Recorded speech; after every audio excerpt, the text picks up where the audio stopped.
السلام علیکم ورحمۃ اللہ وبرکاتہ۔ حضرات سامعین کرام،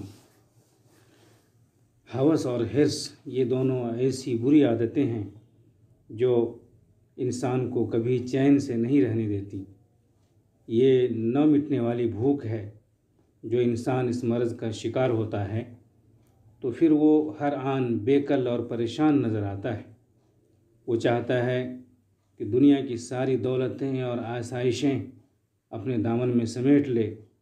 اس کے برعکس قناعت پسند آدمی خالی جیب و دامن ہونے کے باوجود اپنے اندر ایک طرح کی راحت اور قلبی سکون محسوس کرتا ہے۔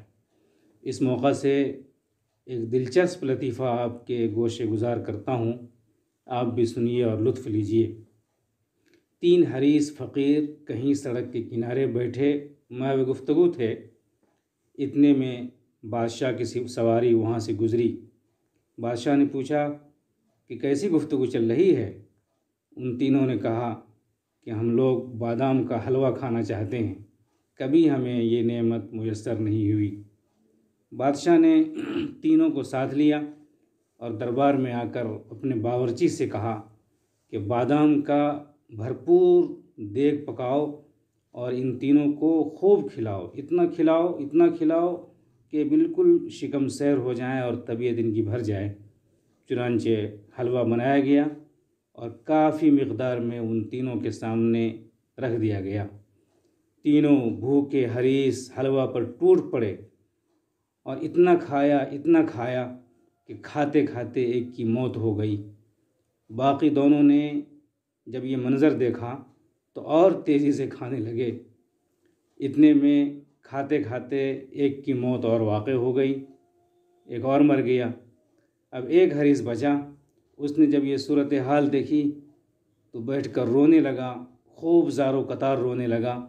بادشاہ نے سوچا کہ شاید اپنے دونوں ساتھیوں کے مر جانے کی وجہ سے یہ رو رہا ہے۔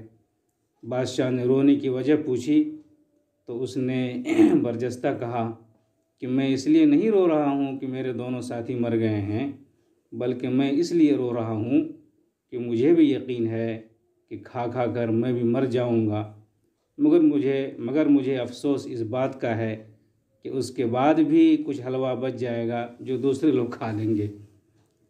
اسی لیے حدیث شریف میں کہا گیا ہے کہ حریص کا منہ قبر کی مٹی کے سوا کوئی چیز نہیں بھر سکتی۔